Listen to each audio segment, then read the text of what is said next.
of emails and allegations. Wow, social media's busy, isn't it? Um, I want to talk about two stories that are sort of in the news and just give some practical advice if anybody was considering commenting on either of them.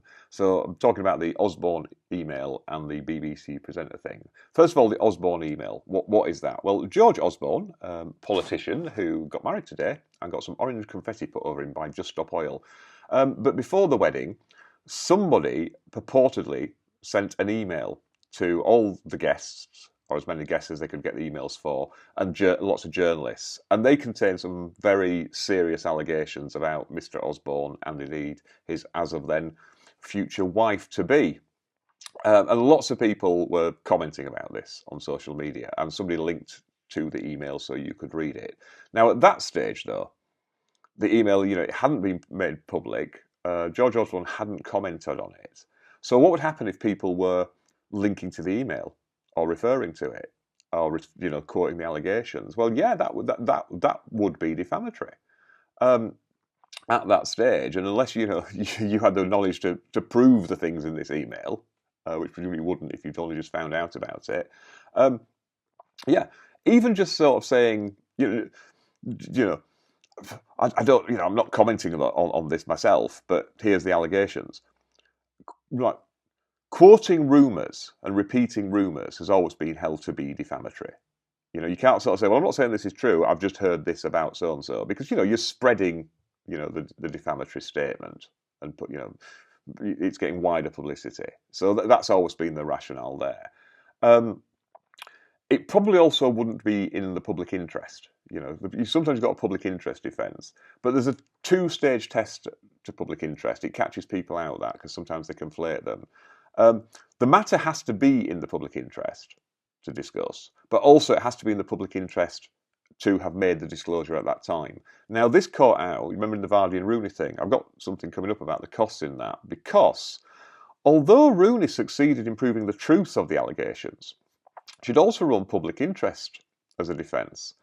And what the judge said there was, well, although this story was in the public interest, this investigation, just going straight to the newspapers wasn't, because what would have been in the public interest would have been to get Rebecca Vardy's version of events. Just go to her and give her a chance to respond to this. And because she hadn't done that, it wasn't in the public interest to, publish at that time. And she got knocked back. She lost a bit of costs on that. So even if you can prove something's true, it doesn't necessarily mean it's in the public interest. And that could be reflected in the cost aspects. And like I say, we have all these chase levels. Chase 1, there's grounds for investigating.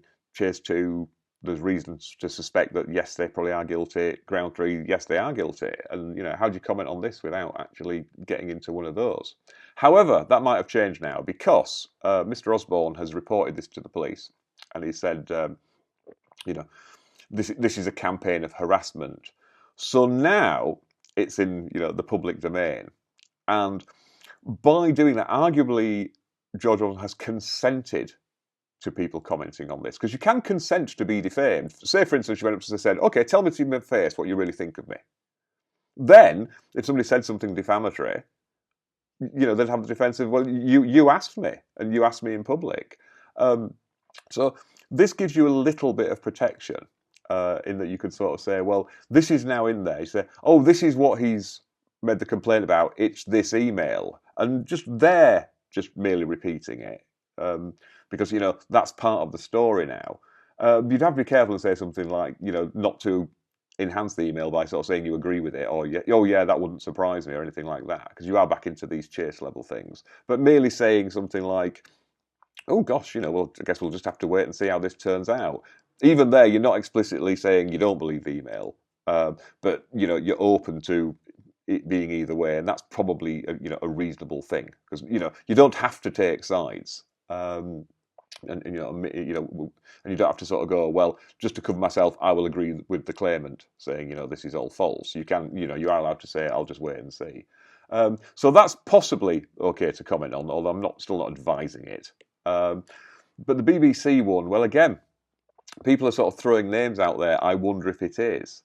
And again, we're getting into the chase level stuff. And at this stage, it's probably not in the public interest to, discuss this because, you know, we're probably going to find out at some stage who this person is, and there might be genuine reasons for not disclosing at this stage. I mean, you know, even though you're part of no proceedings, legal proceedings in place, you know, just the thought that there might be. Sometimes you go, well, we're not going to say anything because we don't want to prejudice anything that's upcoming. Although it might just be, you know, people just getting their ducks in a row. I Lord love a duck. You know, because they've got to deal with this person.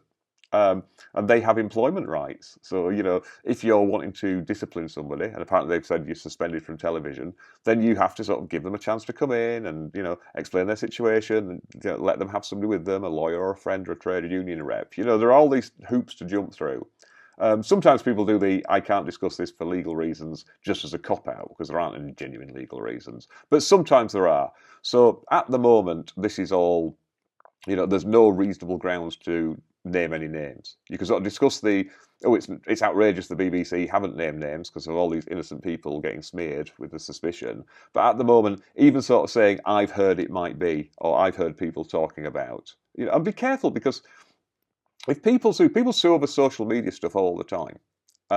And while courts, like I say, courts tend to treat Twitter a little bit like, you know, slander because it's very fast moving and the conversation moves on and people can explain their side of the story. But if you just put a, you know, bare allegation out there and no other commentary, that could be actionable. And, you know, with these sorts of allegations, people end up getting damages in the sort of 20 to 30k range.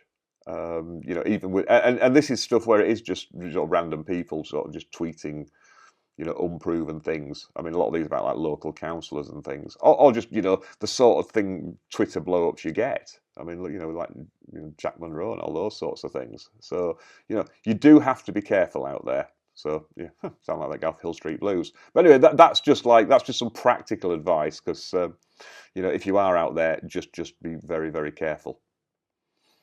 And if you did find that useful, please consider clicking the like button and possibly even subscribing.